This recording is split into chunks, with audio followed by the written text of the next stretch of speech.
Hi,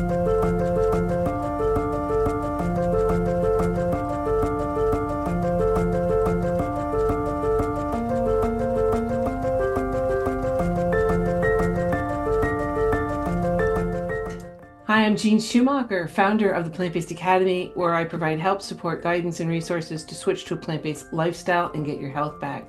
Today, I have the privilege of connecting with Dr. Sandra Musial, one of the plant docs in Rhode Island, who's published a 1-month whole food plant-based nutritional education program that lowers LDL, A1C, decreases inflammatory markers in the American Journal of Lifestyle Medicine. So well done to you, Doc. Today we're discussing the roots of connection, nurturing a plant-based future together. So thank you so much, Dr. Musial, for taking the time to be with us here tonight. Thanks for having me, Jean. Oh, well, you are a fount of knowledge, and I just can't say enough about it. But I think, one of the things that's important is to have a plant-based community because like I feel like myself, I'm the lone, I mean, especially in my family, I'm the only one who is plant-based. In my neighborhood, I'm the only one who's plant-based, And we have neighborhood events and stuff like that. So like who did they ask to bring the charcuterie board for the last event together? Me. I made it all plant-based. Nobody knew. It was great. So I think it's having that community and that support that is huge. What do you think is the biggest challenge in getting the average person to adopt to a plant-based lifestyle? And how can we overcome it? This is a big one. I know. Well, hi, everyone. Thanks for joining us tonight. What I'm finding is the people that are coming to my programs to help learn how to be plant-based, that's the main thing I do is run these jump starts that Jean was talking about, where people come for a 5-week educational program called Jumpstart Your Health. And it's all remote or can be in person or hybrid. But we teach people, what does that mean? Like, how do you eat plant-based?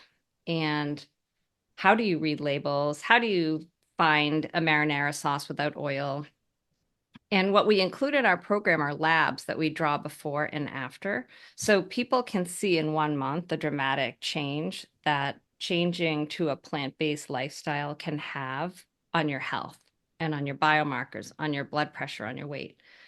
What is interesting is now that I've been doing it for 5 years and hundreds of people have gone through our program, I have to say, and this is a compliment to anyone who's done the Jumpstart, it's a unique group of individuals that have found me, right? Because this isn't mainstream. Like Jean said, she's the only one in her neighborhood. She's all alone doing this. Sometimes you're the only one in your family doing it, and you feel like this weirdo eating, freakish.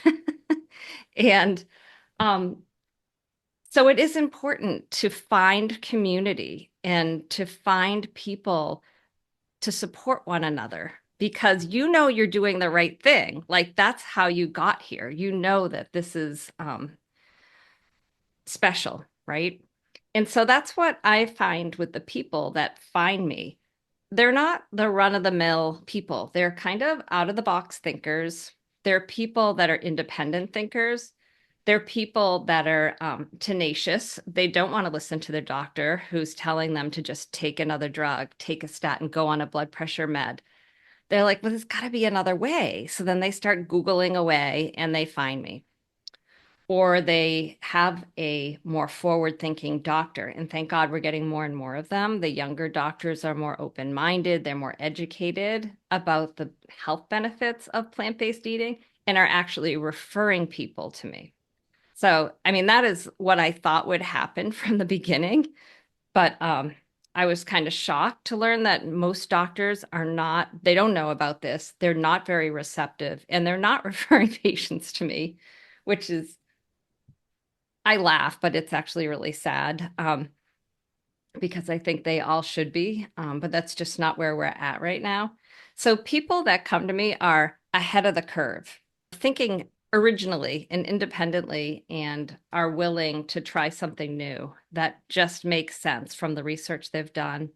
I don't think I'm dealing with the average person. I think I'm dealing with pretty educated people who are thinking outside of the box that are willing to try something new and innovative. I think it's going to become more mainstream with education. So I think educating people on the health benefits of this and having people realize that this isn't a fad. This isn't paleo or carnivore or keto or South Beach or even Weight Watchers, right? This is just eating healthy. Oh, so true. But it's tough. And I think I deal a little bit more with people that are not quite, as motivated. And I think it's difficult to break the pleasure trap. And I think to be able to get to see, for people to see the changes that they are starting to experience, especially if they, jump in, if they're hesitant and they're done, just adding a little bit here and there, you don't see the big changes. But once you say, okay, today's the day, and I think the biggest challenge is to clean the house out, because if it's in your house, it's in your mouth.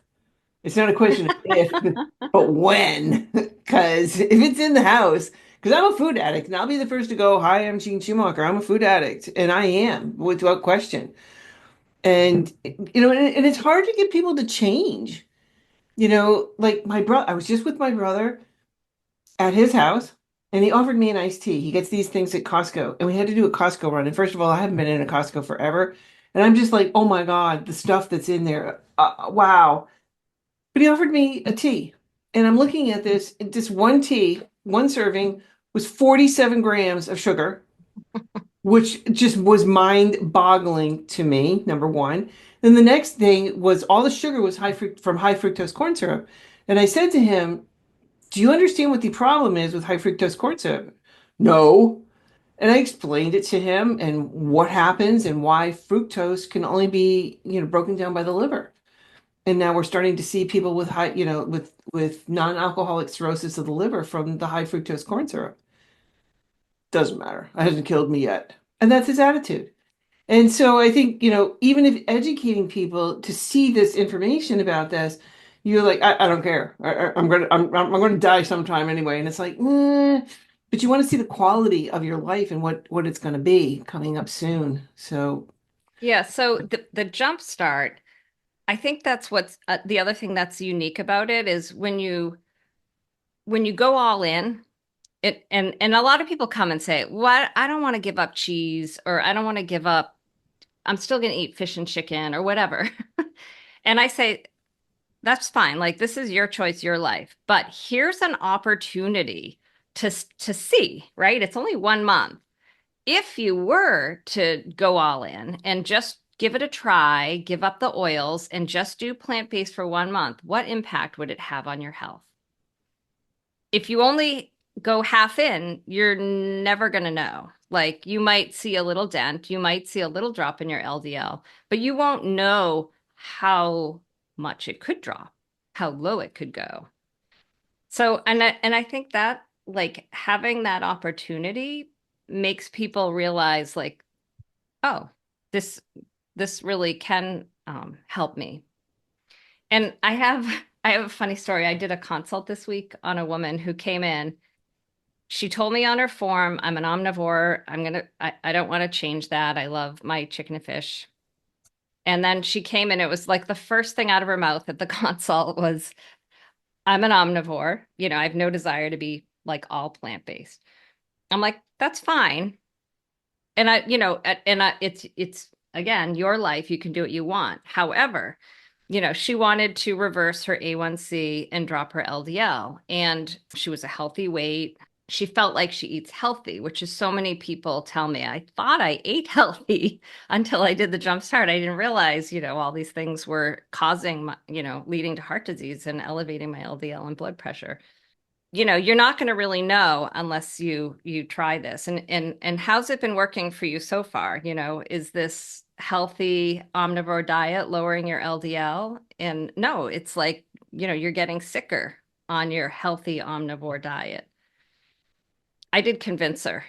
And I wasn't really trying to like, no, you have to give up your meat and fish. Like, I think if I pushed her too hard, she would have been like, this isn't the right person for me. Like, this isn't going to work. So, in the classic health, health coaching, I do try to meet people where they're at, but I'm not going to lie, and I would be lying if I said that the chicken's going to help your diabetes. It's not. Oh, 100%. And when you see those changes, when you go all in for at least just a month, or even like I've seen, 10-day challenges that have been absolutely miraculous. In 10 days, your blood chemistry is already starting to change. And when you start to see those changes, impact like it's just incredible. I had one of the best was a guy that joined me, and in 3 weeks, he'd already had blood work done, and in 3 weeks, his cholesterol was 279. In 3 weeks, his cholesterol went to 99. Wow. 99. No, Amazing. there's no blood work or there's no medication that can do that, you know? Right. But So I think the biggest challenge to answer your original question is, people don't know what to eat. They don't know how to cook. They like convenience foods. And food is, comfort. Food means so many different things to different people. People eat when they're bored or when they're upset, for a variety of emotions or stress at work. And those go-to foods tend to be very unhealthy, high salt, high fat processed foods. So I think, that I think is the hardest part, which is I think why part of the success has to be these behavioral changes, learning to cook, learning to batch cook, shortcuts, how to make things taste good, and how to come up with, new recipes that are different and exciting. no, it's true. And I think that's a lot of the stuff that we do in the academy, learn how to plantize a recipe or learn how to read a nutrition label because that's important. My brother Yeah. had no clue, no idea about any of that stuff that was on the nutrition label, and I was trying to explain to him and he really didn't care. And I'm like, and I said to him, you focus more on the fuel that goes into your truck. He's like, I'm not kidding. He's got a whole chemical analysis kit for the diesel to test the diesel and what's going on in his truck because he wants to get the most mileage out of his truck. And I'm like, how about your body? Get the most mileage out of your body. Okay. Seriously. What strategies have been most effective in changing people's perceptions about plant-based eating? I think explaining the difference between vegan and plant-based. So many people think, well, I don't want to be vegan, and they, they don't even like get to me if that's what they think, because I think that's just an obstacle. And for a lot of people, the kind of all in thing, I think is hard. So explaining that plant-based means, this is how I approach it, is like moving in the direction of more whole foods, less processed foods, replacing some animal products with legumes, getting people to eat more whole grains and less refined grains. And sometimes that's baby steps. So it might be like a whole grain bagel. Like someone was criticizing my YouTube post of a bagel thing that I had posted. Like that's not whole food. And it's like, yeah, I know. But some people need these foods along the way. Maybe that is a huge step up from having, Captain Crunch. And a whole grain bagel is a step in the right direction, especially if it's loaded with veggies and sprouts. And so I think finding those strategies to replace what people love to eat and what their typical food is. So that's what I always ask people is like, what does a healthy day of eating look like for you? What does an unhealthy day look like for you? Like what is your favorite go-to meals? Let's find if chili's your favorite thing, let's find, a replacement for that. Or if your favorite food is Mexican, how can we do that and make it more whole foods and move in that right direction? What role does education play in encouraging people to adopt a plant-based lifestyle? Yeah, I mean, if people don't know, it's critical. The education is so important. And that's where I think like a lot of the videos on your website and stuff, like even people who are committed, right? And they've already made the decision, they've had some education and they're trying to do this. These ongoing videos and conversations that you have and record, I think are so reinforcing for people to keep checking in and you forget, right? This isn't the way, most of us have been eating not like this our entire life. We've been eating a standard American diet. And I had like a healthy standard American diet, but it was still like meat and then, the vegetable and the starch. That was what we ate. And I probably had meat 3 times a day and cheese and lots of dairy. Like I think most of us grew up with that kind of eating. So that's like ingrained in us. So yeah, you can do some education, right? And you get inspired and you start eating that way, but how do you keep up with it? So I think ongoing education is important. One of my big inspirations is my brother. He was my first family member that I educated, but what he always told me was like, I need to keep reading a new book or finding a new documentary or watching a new video because that's what keeps him going and keeping him inspired to stick with it. Especially when you don't have community, when you don't have other people around you, it's important to have that. 100%. And even just continuing your education. And I'm a teacher. That's my job. That's what I do. And so, like, I've had some hands-on classes, and this is one of the best because I teach people, first of all, how to read a nutrition label. And then I've been collecting all these labels over the years. And I put them on, all of them on a big table and in the middle of the room. And then I have something that says, never, once every 6 months, once a month, once a week, or something like daily or something like that. And then I said, sort these. All of these processed foods, I want you to sort. What should you be eating daily? What should you never be eating? And right away the easy ones are never to be eating, we get that. And there's kind of that, it, should I be eating this or not? Is it really that healthy or Yeah, not? that's a great activity. We do the same thing. We have a yes, no, and a maybe. There you go. But it's a great way to kind of generate conversation about label reading, and it's so much more about like just looking at the grams of fat. I can't stress enough. Like, look at the ingredients. What is in it? Like, what are you actually eating? So for something to be Plant Docs approved, that's what we call it. No refined flour, no sugar, no oil. You go to the supermarket, it is hard to find things. I mean, unless you know what you're doing. My first criteria is, do you recognize all the ingredients? If you don't, put it back. So step one, do you know the ingredients? That's it. I've also had the opportunity to teach the Brown medical students a course called Food and Health. And it's a joint with a couple other doctors, but also some chefs at Johnson and Wales. And it's not all plant-based yet. I mean, my lecture is, but and actually it's sponsored by Plant City when I do my lecture, so they provide a plant-based meal. But then at the end of the class, they all do a potluck where everyone makes a plant-based dish. And so we're getting to the medical students. That's going to be the future, right? If we can teach the future doctors the importance of diet and health. And we have a local meetup group. It's a great way to be supportive of people wherever they are on their journey. We don't judge. We just keep continuing to try and educate. But how can local communities like your Jumpstart program create more supportive environments for individuals transitioning to a plant-based lifestyle? The pod communities, which is what you're talking about, the Green Nosh on Cape Cod, and I know there's several in Massachusetts. I don't know how to access them anymore.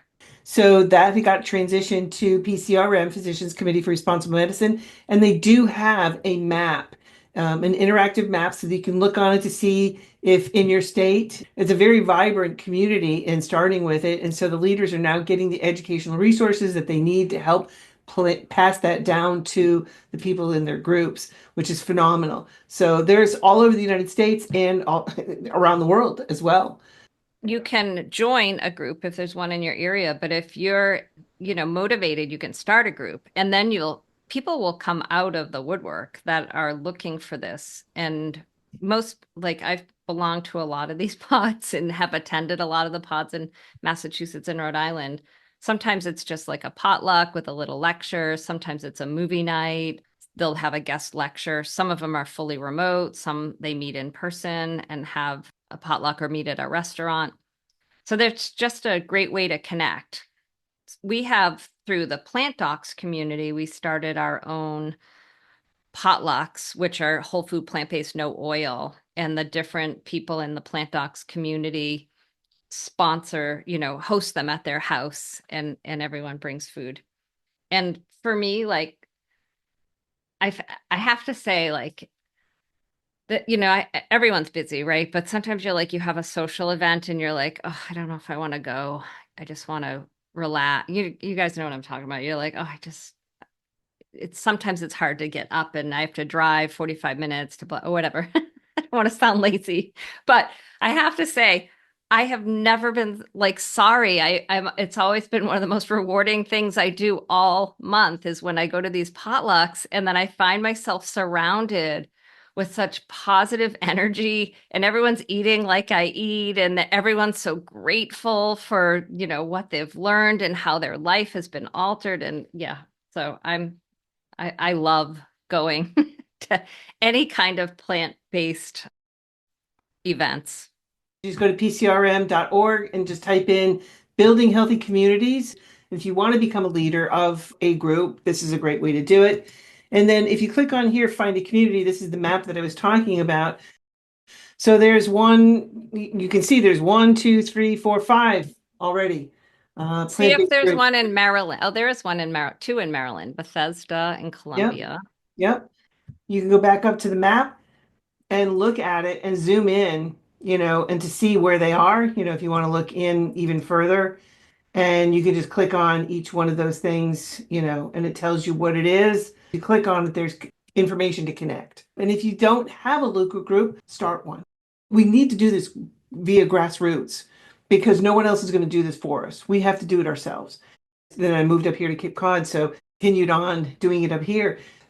Beginning it was crickets chirping and no one was there, but I started doing things locally in the libraries. I would go and show a movie or whatever. I had lectures that I would do about it, but it's part of it is just getting out there and getting in front of the public because people don't know about this. They really don't.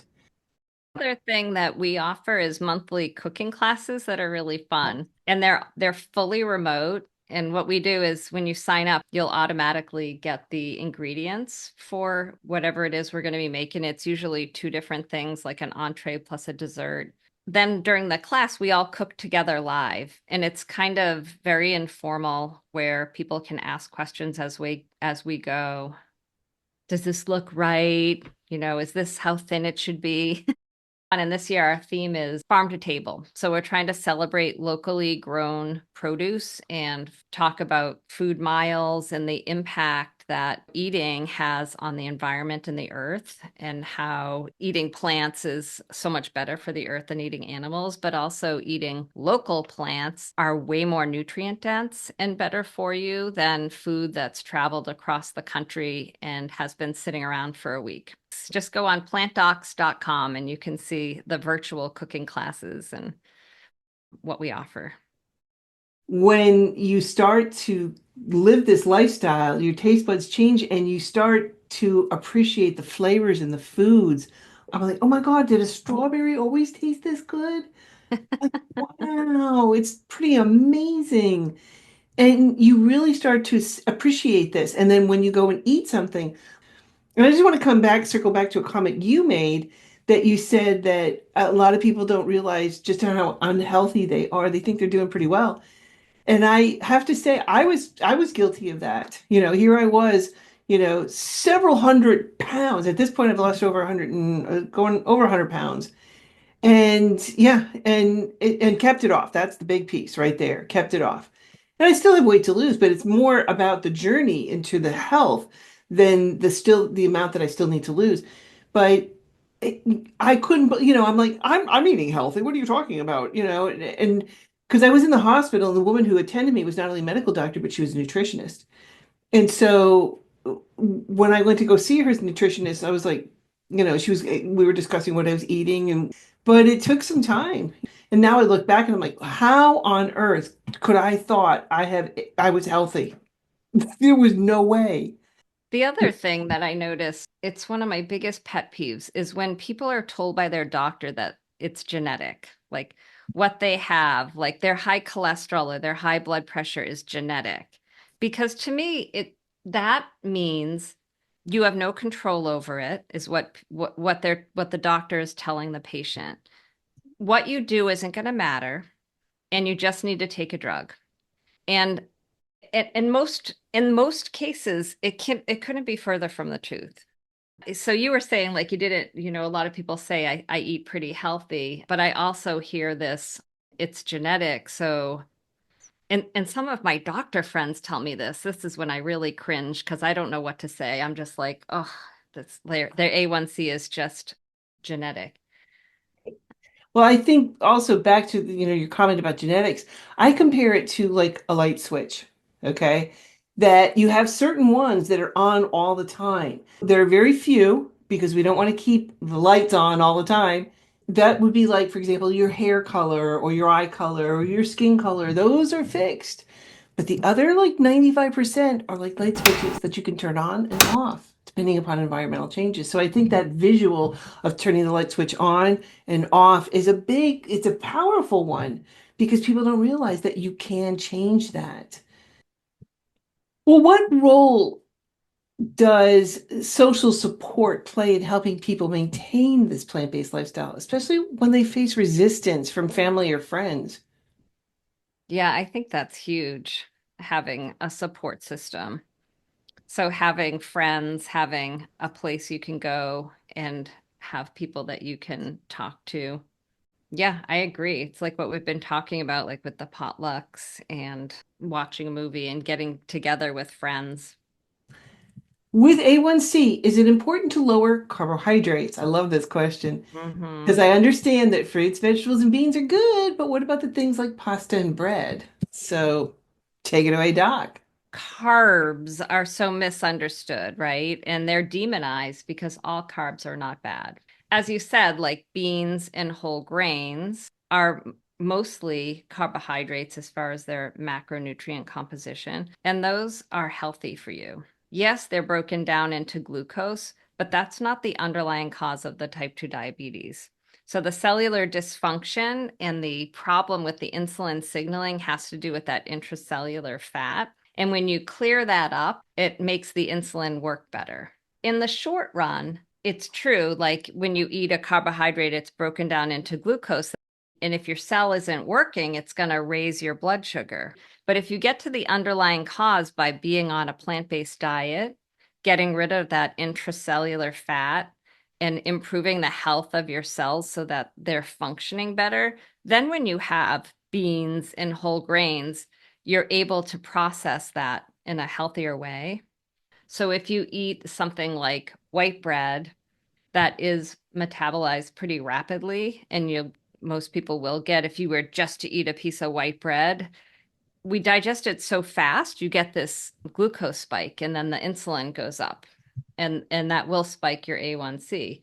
But if you eat something like bread that's sprouted, whole grain, and it's got a lower glycemic index, you're not going to spike your glucose as fast. Multiple studies that show eating whole grains and legumes is an important part of a diet, of a healthy diet for people with type 2 diabetes.